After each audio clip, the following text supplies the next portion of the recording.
This year, we're having an online conference instead of an offline conference due to the ongoing COVID-19. The conference provides simultaneous interpretation in Korean and English. Each version will be broadcasted through two different YouTube links we provided before. I'll briefly explain how today's conference will be proceeded. Today's conference is comprised of two presentation sessions and panel discussion. For the first session, two speakers will present under the topic of green policies and the latest marine financial trends. And for the second session, our speakers will make presentations on Busan's potential as a maritime financial hub. For the last part, we'll have a panel discussion. However, please be noted that Mr. Parker of the Poseidon Principals Association will have his own Q&A session right after his presentation, as he'll be joining us via online.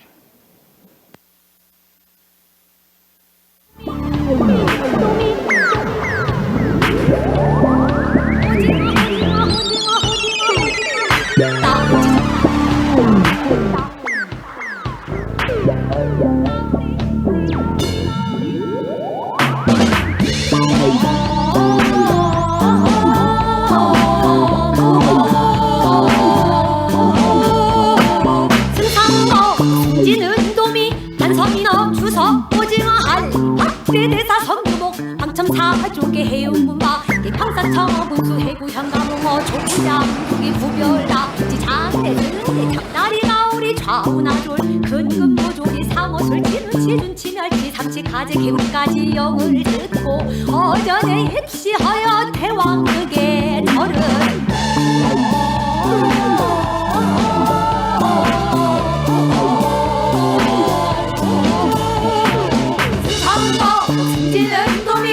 섬이나 추석 오징어 할 박대대사성 두봉 방청사와족의 해운구마 병사청 군수 해구 현가몽어 조부장 조기 부별다 지장대승대 정다리가 우리 좌우나졸 금금모조리 상어술 치루치 주치멸 삼치 가재 개구리까지 영을 듣고 어전에 입시하여 대왕에게 절을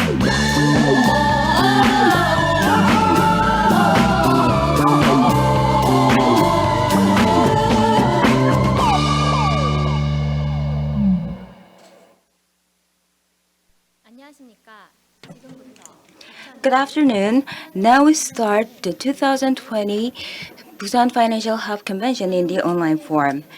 I am Ji Hae-rim from the Financial Supervisory Service, and I'm today's MC. So let us start the opening part. Now we'd like to start with the opening remarks and congratulatory speeches, but we'll air the online video clips. So first, the opening remarks from the FSS Governor Yoon Seok-han and the welcome speech from Acting Mayor of Busan, Byun Sung-hwan, and congratulatory speech addresses from the members of National Assembly, Jeon Jae-soo, Kim Hee-gun, and Park Soo-young, and the Chairman and CEO of KIC and Ambassador of Financial Cooperation, Choi Hee-nam, and IMO General Secretary General Im Gi-taek. 안녕하십니까. Good afternoon, ladies and gentlemen. I am Seok-hun Yoon, Governor of Financial Supervisory Service. I'd like to extend my warmest welcome to all the distinguished guests who are joining us at the 2020 Busan Financial Hub Convention. I'd like to express my gratitude to the Acting Mayor Sung-hwan Byun for offering us a full support in successfully hosting today's event. I would also like to acknowledge National Assembly 최희남 금융협력대사님과 임기택 국제해사기구 사무총장님께서는 바쁘신 일정 가운데 축사를 맡아주셨습니다. 그리고 국내외 최고의 전문가분들께서 부산이 글로벌 해양선박금융 중심지로 발돋움하는 데 도움을 주시고자 발표와 토론을 맡아주셨습니다. 오늘 행사에 함께해 주신 모든 분들께 진심으로 감사를 드립니다. 여러분께서 잘 아시다시피 부산은 세계 4위 수준의 컨테이너 항만을 보유하고 있으며 전 세계 선박의 약 3분의 1을 수주한 세계 최고 수준의 조선소가 인근인 울산과 경남 지역에 걸쳐 가동 중에 있습니다. 또한 부산의 문현 금융단지에는 파생상품과 선박금융을 축으로 하는 금융중심지가 미래 발전에 뿌리를 내리고 있습니다. 이렇듯 실물과 금융의 탄탄한 인프라를 바탕으로 부산이 글로벌 리딩 해양 도시로 거듭나기를 기원합니다. 한편 국제사회는 바야흐로 기후변화와 그에 따른 환경 문제에 대응하기 위한 노력이 절실한 시점에 다다랐습니다. 국제해사기구도 2050년까지 해운업의 온실가스 배출량을 2008년 대비 50% 수준까지 감축하기 위한 목표를 설정하였고, 이에 부응하기 위해 선도적인 해외 금융사들은 해운 분야 대출의 탄소 저감 노력을 반영하는 체계인 포세이돈 프린시플스를 마련하는 등 발빠르게 국제적 흐름에 대응하고 있습니다. 마침 정부도 지난 10월 28일 한국판 뉴딜 정책의 한 축인 그린 뉴딜과 관련하여 2050년까지 탄소 중립을 선언한 바 있습니다. 우리 금융업계와 해운업계도 이러한 흐름에 선제적으로 대응해 나가면서 기회와 발전의 방향을 모색해 나가야 할 것입니다. 오늘 2020 부산 해양금융 컨벤션이 이러한 노력의 초석이 되기를 바랍니다. 오늘 행사를 함께 준비해 주신 부산시 관계자 여러분, 그리고 참석해 주신 모든 분들께 다시 한번 감사의 말씀을 드립니다. 감사합니다.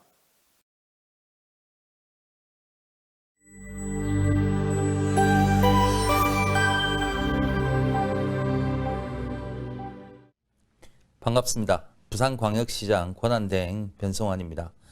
부산시와 금융감독원이 대한민국 해양금융을 선도하는 해양금융 컨벤션을 공동 개최한 지 올해로 8회를 맞이했습니다.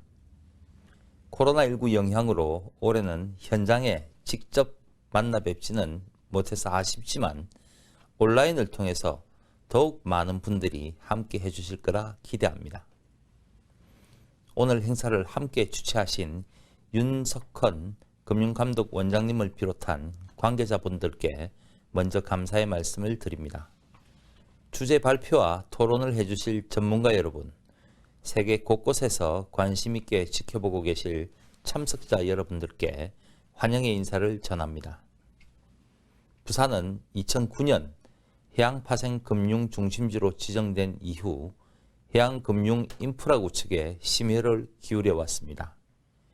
2014년 해양금융종합센터가 출범하였고 선박금융 운용사들을 부산국제금융센터에 집적화했습니다. 2018년 한국해양금융진흥공사 발족, 2019년 BNK 금융그룹의 해양금융부 신설로 해양금융 허브의 틀을 하나씩 갖추어가고 있습니다. 우리 부산의 글로벌 해양금융 도시로서의 가능성은 점점 더 커지고 있습니다. 가덕 신공항을 조속히 건설해서 진정한 트라이포트가 완성되면 조선 해운기업과 금융기관들이 부산에 더 많이 모일 터이고 해양금융 분야 역시 비약적인 발전을 이룰 것이라 생각합니다. 여기에 4차 산업 기반의 디지털 금융, 블록체인 등 최첨단 금융기술을 해양 신산업까지 접목해서 발빠르게 미래에 대비하겠다는 말씀도 드립니다.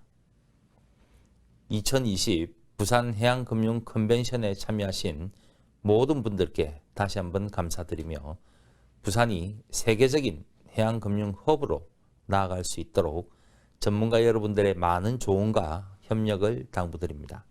감사합니다.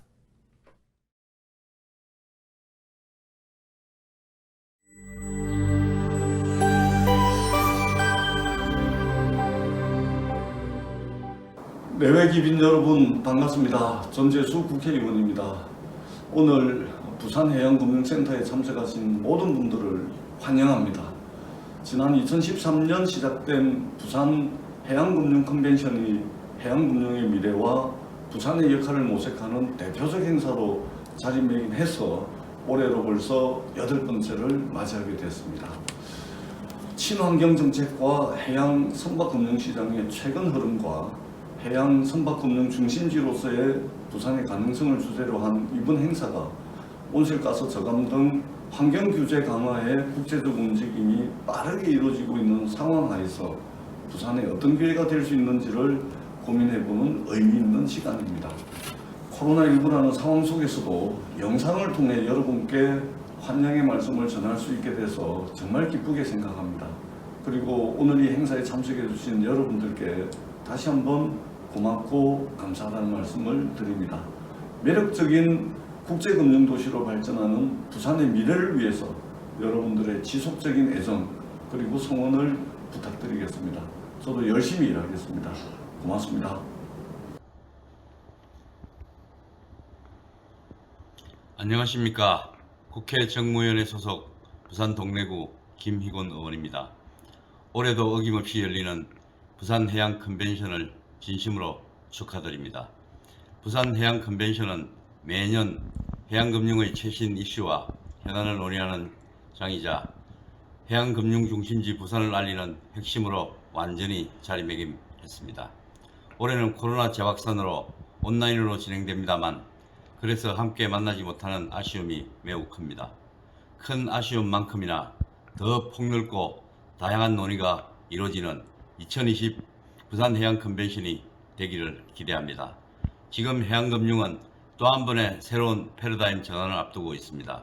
2003년 선박투자회사법 도입은 선박 구매 자금을 자본시장에서 조달할 수 있도록 하는 획기적인 제도의 발전이었습니다. 하지만 2008년 금융위기부터 2017년 한진해운 파산까지 해양금융은 그야말로 파고를 넘고 또 넘어왔습니다. 그러는 동안 우리나라의 해양금융 공급이 수출입은행, 무역보험공사, 산업은행 등 정책금융기관이 주도하게 되었습니다. 우선은 정책금융을 통해 해양금융 공급을 확대해야겠지만 정책금융에 의존하는 것은 분명한 한계가 있습니다. 해양금융의 지속가능한 성장을 위해서는 정책금융을 마중물 삼아 민간금융기관이 적극적으로 참여할 수 있도록 인프라를 구축해야 합니다. 일본은 지방은행이 획기적인 역할을 하고 있고 해양금융을 활성화했습니다. 우리나라도 지방은행과 지방자치단체, 항만공사가 참여하는 새로운 금융 모델을 구상하고 민간금융의 참여가 확대되도록 정책적 지원과 제도 개선이 필요합니다. 또 단순히 양적으로만 늘린다고 해서 그것이 반드시 지속 가능할 수 없습니다. 진정한 해양금융 중심지가 되기 위해서는 글로벌 금융시장의 흐름에 맞게 체질을 변화시켜 나아가야 합니다. 그 핵심이 오늘 논의할 기후변화 대응입니다. 금융에서 ESG 투자와 경영은 이미 하나의 원칙이 되어가고 있습니다. 친환경 규제에 대응하면서도 사회적으로 바람직한 투자를 통해 해양금융이 질적으로 한 단계 올리도록 해야 합니다. 오늘 학계, 정부, 금융기관 등 관계자가 함께 모인 자리에서 그 구체적 방안을 논의할 수 있기를 바랍니다. 오늘 논의가 부산의 해양금융 경쟁력을 높이고 해양금융의 메카 부산을 만드는 발판이 될 것을 확신합니다. 저 역시 해양금융의 메카 부산을 위해서 국회에서 적극적인 역할을 다하겠습니다. 감사합니다. 안녕히 계십시오. 안녕하십니까. 부산 남구갑 출신 국회의원 박수영 인사드립니다. 우선 우리 2020 부산 해양금융 컨벤션 개최를 진심으로 축하를 드립니다. 여러분 잘 아시는 것처럼 부산은 대한민국 제1의 항구입니다. 멋진 항구, 물류 중심 부산이 있는데 거기에 우리 부산 문현동에는 금융 중심지가 있습니다. 천혜의 환경을 가진 부산과 금융 중심지가 만나서 대한민국 해양금융의 중심지가 부산이 되어야 마땅할 것입니다. 저희 북항도 있고 남항도 있고 신항도 있고 항구가 많습니다만은 대한민국의 1등을 넘어서 동북아 중심지로 커나가기 위해서는 해양금융의 뒷받침이 있어야 되리라고 생각합니다. 부산이 도약하기 위해서는 IMO 규제와 같은 친환경 규제에 적극적으로 대응을 해서 글로벌 스탠다드를 선도해야 될 것이라고 생각합니다. 오늘 모이신 많은 내빈 여러분들 그리고 전문가분들께서 좋은 아이디어 많이 주셔서 부산이 대한민국을 선도하고 또 글로벌 스탠다드를 선도하는 해양도시로 커나가기를 기원합니다. 부산 금융 중심지 남구를 지역구로 가진 저 박수영도 여러분과 함께 여러분이 주신 좋은 아이디어를 가지고 부산을 대한민국 최고의 도시로 만드는데 노력하도록 하겠습니다. 감사하고 오늘 좋은 행사 하시기를 빌겠습니다. 안녕히 계십시오. 안녕하십니까. 한국투자공사 사장 겸 금융협력대사 최인함입니다. 2020 부산 해양금융 컨벤션의 개최를 진심으로 축하드립니다. 코로나19 확산으로 인해 어려운 여건에도 불구하고 중요한 행사를 마련해 주신 변성환 부산시장 권한대행님과 윤석헌 금융감독원장님을 비롯한 관계자 여러분들께 감사와 축하의 말씀을 전합니다. 오늘 행사를 함께 빛내주기 위해 자리하신 내외 귀빈 여러분들께도 감사의 말씀을 드립니다. 부산 지역 금융인 여러분 모두 반갑습니다. 내외 귀빈 여러분, 금융산업은 자금을 융통하면서 비즈니스와 산업을 연결하는 핵심 고리이며 혁신을 위한 촉매제 역할을 하는 중요한 경제 동력입니다. 금융산업은 또한 고도의 부가가치 창출이 가능하고 양질의 일자리를 만들어낼 수 있는 서비스 산업 중 하나입니다. 이렇듯 경제의 핵심 요소인 금융의 주도권을 잡기 위해 지금 세계 각국은 치열하게 경쟁하고 있습니다. 이러한 상황에서 부산이 나가야 할 길이 무엇인지 고민할 필요가 있다고 생각합니다. 저는 커리어의 대부분을 국제금융 무대에서 보내면서 뉴욕, 런던, 싱가포르 등 글로벌 금융 허브들을 수없이 누빌 기회가 있었습니다. 하지만 부산과 같이 산업의 다양성과 해양 클러스터라는 잠재력을 동시에 갖춘 곳을 볼 수는 없었습니다. 지리적으로도 부산은 중국을 비롯한 동북아 경제권의 중심에 위치하여 해양 물류 및 국제교류의 허브이기도 합니다.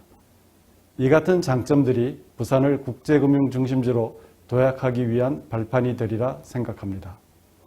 아직 개선해야 할 점들이 있긴 하지만 부산은 하나, 둘씩 글로벌 해양금융의 중심지로서의 면모를 갖춰 나가고 있습니다. 최근에 발표된 국제금융센터 지수에서 부산시는 전체 순위가 11계단이나 상승하는 저력을 발휘했습니다. 코로나19 팬데믹이라는 위기 상황을 감안하면 더욱 값진 결과입니다. 반면 앞으로 풀어나가야 할 숙제도 많습니다. 우수한 인재 확보와 글로벌 네트워크 구축에 힘쓰고 이를 기반으로 한 경험과 신뢰가 쌓여야 합니다. 무엇보다도 금융 중심지에 걸맞는 규모와 인프라를 갖출 수 있어야 합니다. 금융인 여러분, 우리가 자주 쓰는 옛말에 절차탁마라는 말이 있습니다. 원석이 옥이 되기 위해서는 수없는 단련을 거쳐야 합니다. 하물며 금융협으로 도약하기 위한 길은 더 많은 노력과 리소스를 필요로 할 것입니다. 모쪼록 오늘 행사를 통해 부산시가 금융중심지라는 옥석으로 거듭나기 위한 소중한 밑거름이 되기를 기원합니다. 2020 부산 해양금융 컨벤션의 개최를 다시 한번 축하드리며 세계적인 해양금융도시로 성장해 나갈 부산의 앞날을 기대하겠습니다. 감사합니다. Excellencies, ladies and gentlemen. First, I'd like to congratulate you on the initiative for organizing the Busan Financial Hub Convention on International Marine Finance.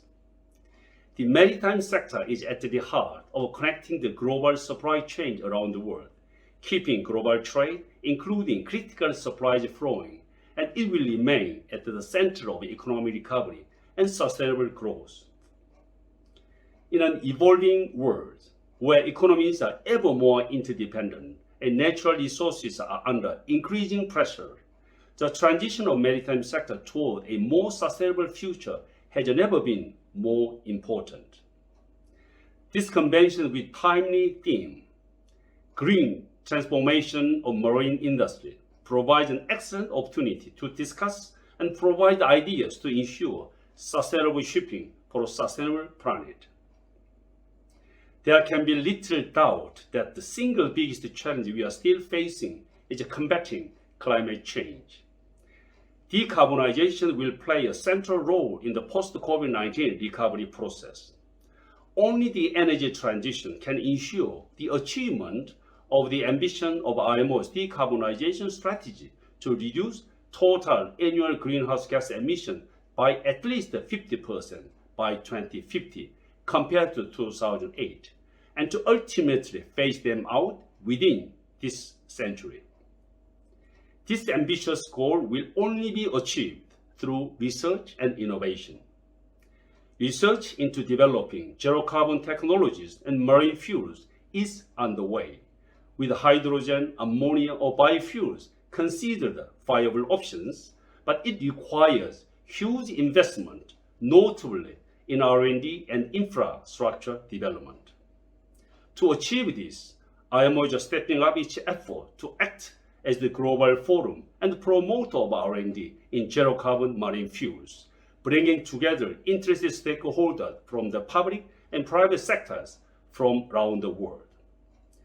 Decarbonization of shipping and the sustainable COVID-19 recovery will only be possible with a targeted investment, strategic partnership, and addressing specific needs of developing countries, in particular least developed countries and small island developing states, so that no country is left behind.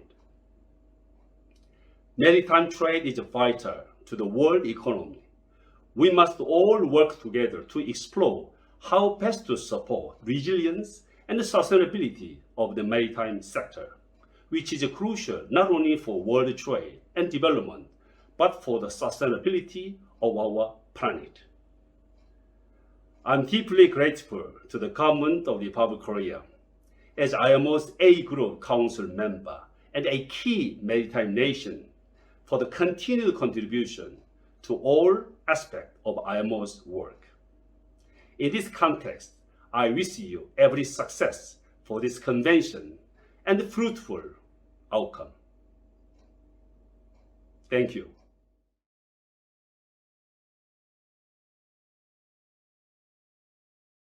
Thank you all for the kind opening, welcoming, and congratulatory remarks. Now we'll start the first presentation session.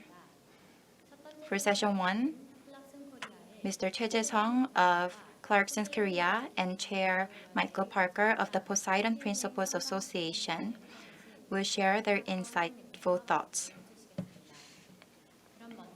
Our first presenter is Mr. Choi Jae-sung, representative of Clarkson's Korea. Please welcome him onto the stage. Thank you.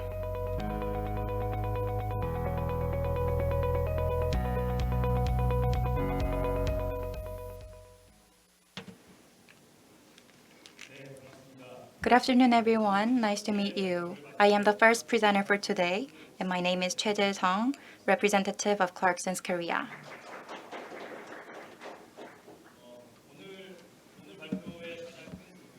The biggest part for today is how the shipping and energy and shipbuilding industries have been changed along with IMO regulations. I will also deal with how to respond to the green regulation so that they can make great decisions. So today I will deal with current issues so that I can help you in the future.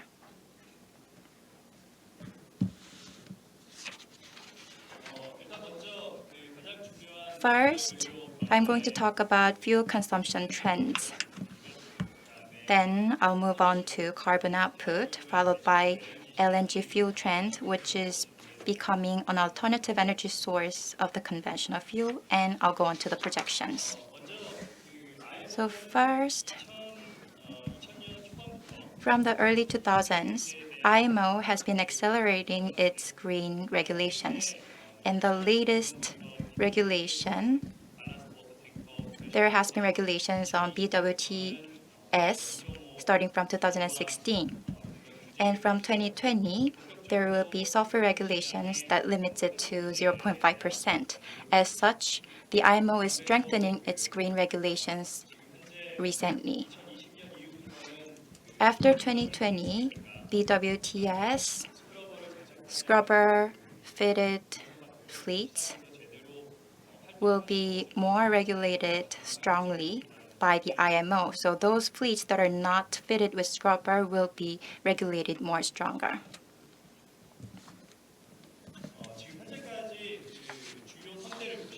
If you look at the fleet portfolio, you could see that scrubber-fitted fleet accounts only 2% of the global total.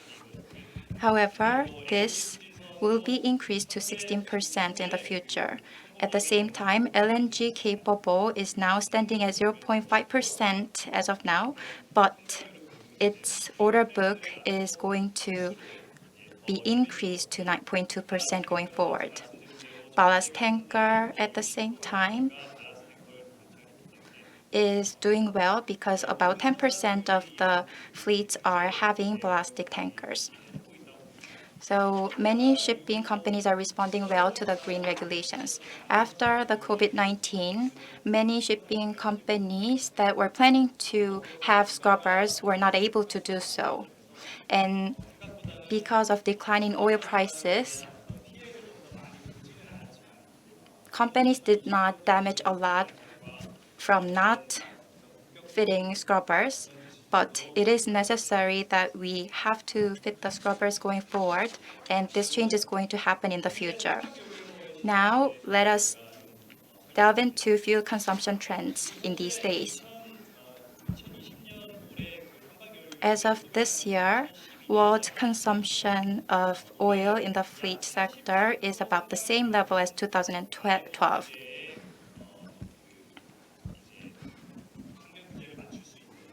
And this is at the level that can fulfill IMO regulations. If you look at the graph on the right, as I said before, low sulfur and high sulfur oil has been changing its prices. And because of COVID-19, the oil price didn't rise as much as it was expected, so the fuel price didn't increase as much as it was predicted before. Ever since the green regulation came into existence, eco vessels have been made. And up till 2012, many of the eco ships were built. And the main issue for these ships is to reduce the speed of those ships.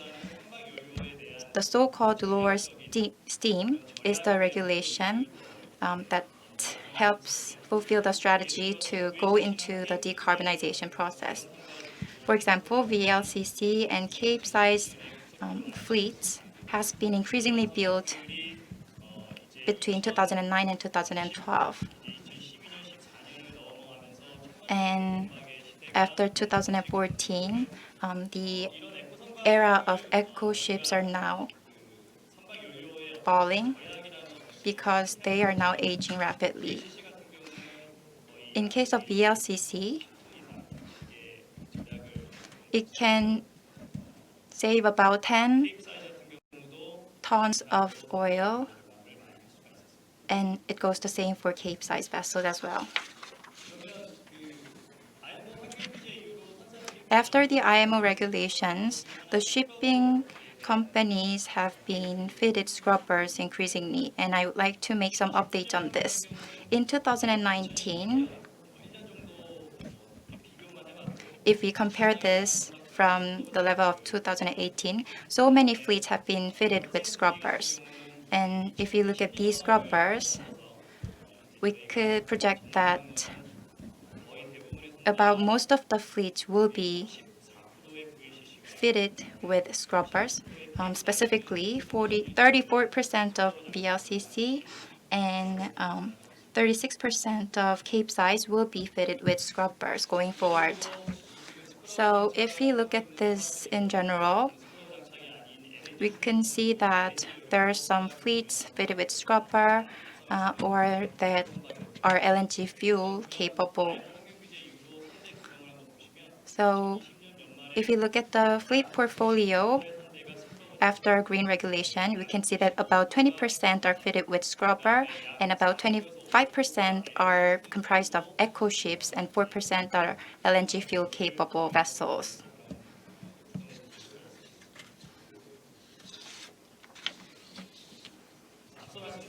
As I said before, Ever since the IMO regulation, many fleets are undergoing the fleet capacity, and many ships will be replaced in the market. From 2001, we could see that those ships built in 2001 will be scrapped by 2020 because of their age.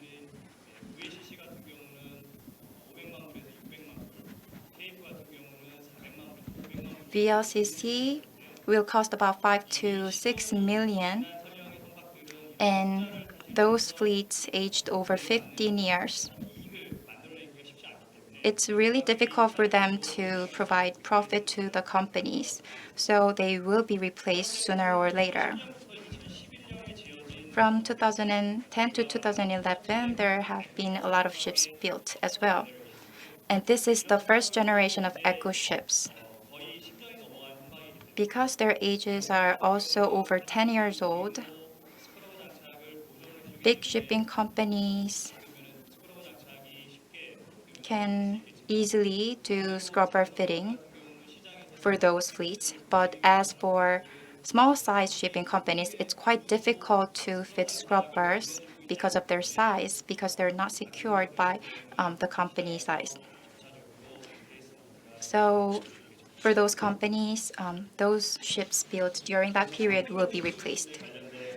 I'll move on to the next part on carbon output and the projection. The hottest issue in the world these days is the environmental regulation. And many think that fleets are the main culprit for our environmental problems, but this is not quite the case. I've made some slides about this, and if you look at it, if you look at the ton-mile standard, you can see that shipping industry costs about 14 tons of million ton-mile, while rail cost about 16 to 190 ton-mile. And despite the relatively small size of ton-mile for the shipping center, IMO is taking a very strong measure, and that is why the shipping sector in general is also preparing for the green regulations. And as you know, we have the objective to reduce carbon emissions by 2050 compared to the 2008 level. And we have to discuss how many fleets should be readjusted in order to meet this objective, and I will explain about this later.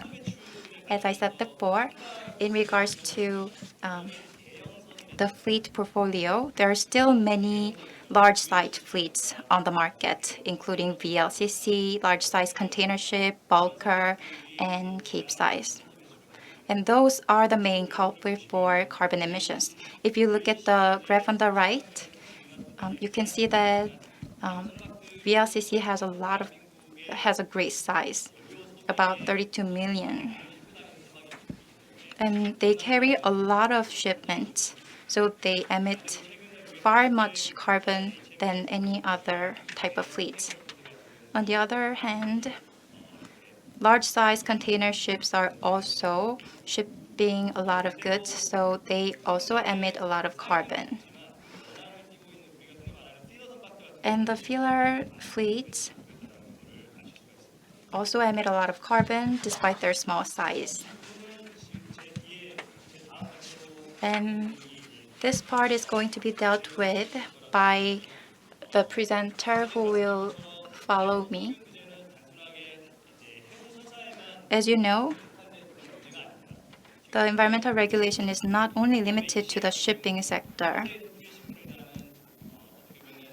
In fact, if you look at the global market, a legislation called Poseidon Principle has come into existence. So all the industries are going into more eco-friendly way. And in detail, the presenter coming next will explain.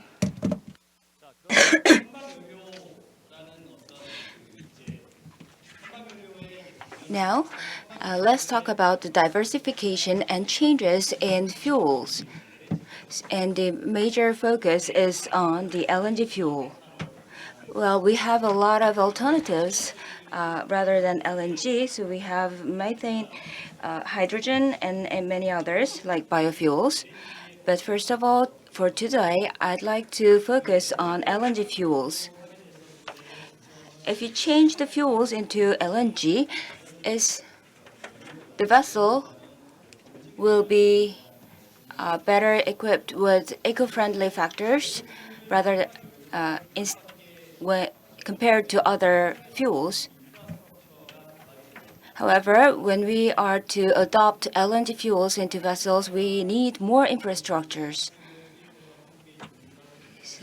As for importing gas in Korea, the infrastructure and system in Korea is a little short to respond to bigger industry and bigger calls from the world. So we have to first work on the infrastructure in order to adopt LNG fuels. And also, the LNG is very welcomed as an alternative fuel in the world. So let's take a look at this table. Since 2019, LNG capable vessels are increasing in numbers. However, and the LNG bunkering ports, the number of ports are increased to around 180 globally. And when I visited the Scandinavian countries, those ferries around the countries were operating with LNG fuels. And the number of ports for LNG bunkering is ever more increasing. So in Korea, ports including Busan, we have to be better equipped with LNG bunkering port systems because it will be a key factor to adopt LNG fuels. Let's take a look at closer look into the LNG capable vessels. So first of all, we can see on the graphic on the left side that LNG carriers consist of the major part, and other types of vessels also use LNG as a fuel.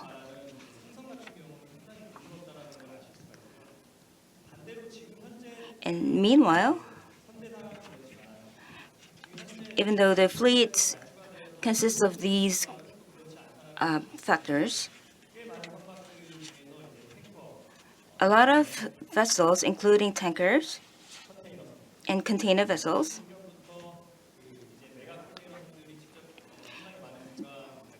the mega containers are increasing in numbers and being built, and they are being built as LNG capable ships.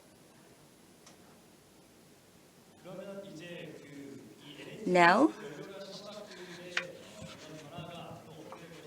I'd like to take a look at mid to long-term effects of LNG fuel trends. And I have 3 cases from the most likely to the least likely to happen. First of all, this LNG fuel trend is inevitable. Of course, we can have other options such as scrubber fitting. However, the major trend in the world is moving toward the LNG fuel because all the regulations in shipping industry is putting more effort to reduce emissions and being eco-friendly. And this trend in the industry is making the shipping industry and also finance industry to be better prepared for more eco-friendly requirements. This year, in 2019, we witnessed that increase in LNG fuels, asked for LNG fuels, and LNG capable ships are being ordered, and the number is increasing as well. So we can say that the world is investing more in eco-friendly vessels. So as I said before, in order to respond to eco-friendly requirements, we can take an option between LNG capables and scrubbers. But as for now, the scrubber fitting will be an option with which vessels can choose, ship owners can choose with easily with low cost compared to other alternatives. And this will be the best option for currently operating vessels. And after 2020, we project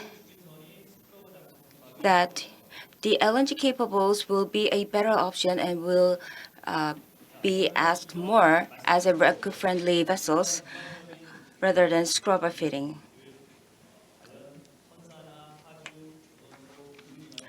So the industry surrounding this shipping industry needs to take a look at this trend because we have to respond to these changes. First of all, we'd like to take a look at the volume.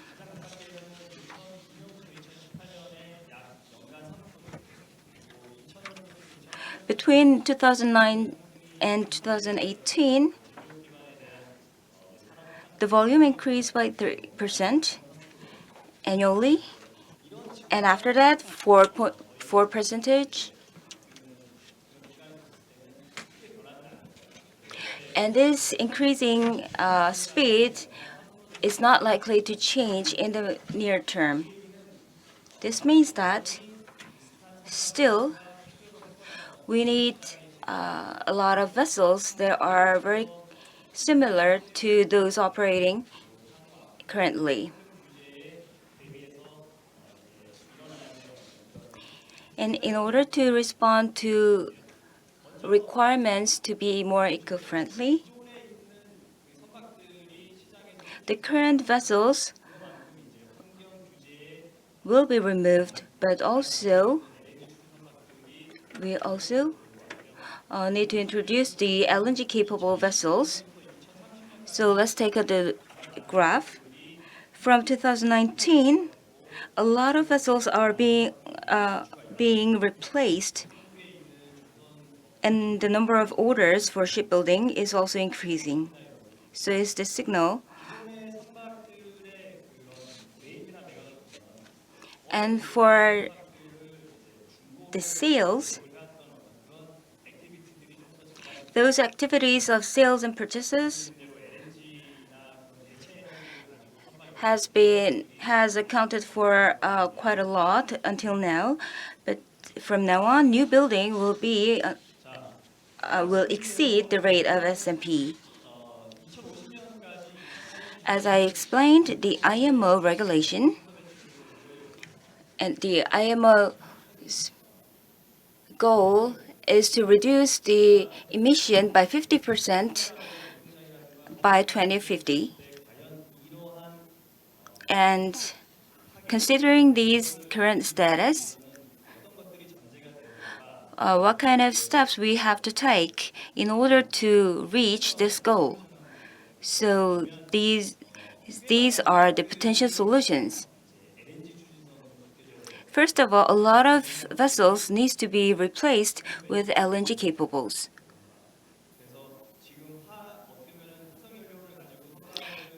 And current vessels with fossil fuels should consist of less than 10 to 15% of all the vessels. And then we can reach the goals. So in details, the zero carbon fleet should increase to account for 40% and 45% for LNG fueled fleets.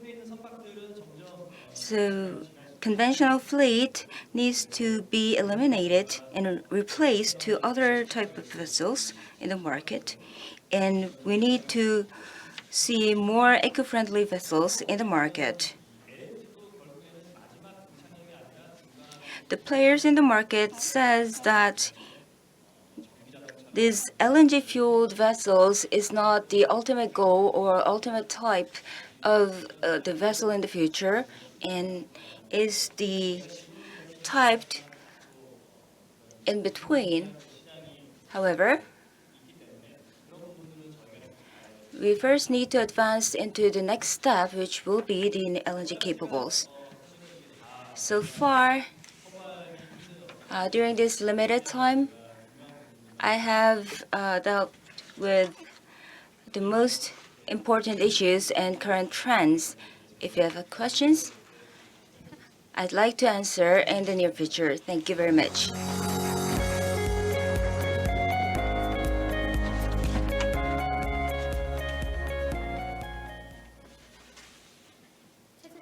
Thank you, Mr. Jae-sung Choi, for your remarkable presentation.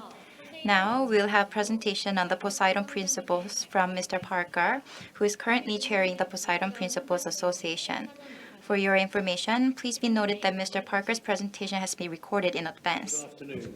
My name is Michael Parker. I am chairman of Citigroup's Global Shipping, Logistics and Offshore Business, and more relevantly to today's conference, I am chairman of the Poseidon Principles Association, and I'm looking forward to explaining to you the Poseidon Principles, a global framework for responsible ship finance.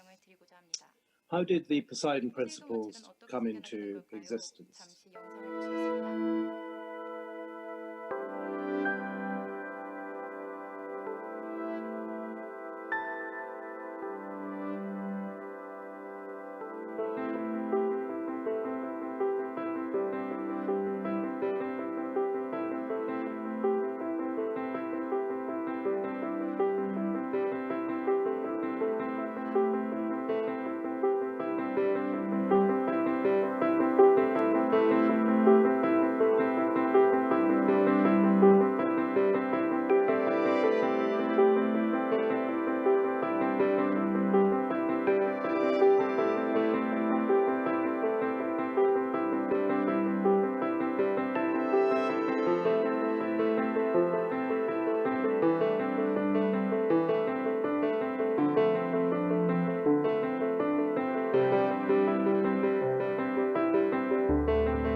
Well, we go back to the initiative of the Danish shipping ecosystem and the Danish Maritime Forum, which ultimately became the Global Maritime Forum in 2017. And one of the big issues across the shipping sector has been decarbonization. And the Global Maritime Forum wanted to take advantage of the important role that finance plays in shipping to try and support the decarbonization of the industry. The precedents for banks being involved in helping motivate environmental improvement comes from the Equator Principles. In 2003, a number of banks, including Citi, set up the Equator Principles, which was to do with project finance and the reporting of project finance transactions. So the concept of 즉, 은행들이 비즈니스 내에서 긍정적인 환경 변화를 위해 행동에 나선 것은 이번이 처음이 아닌 것입니다.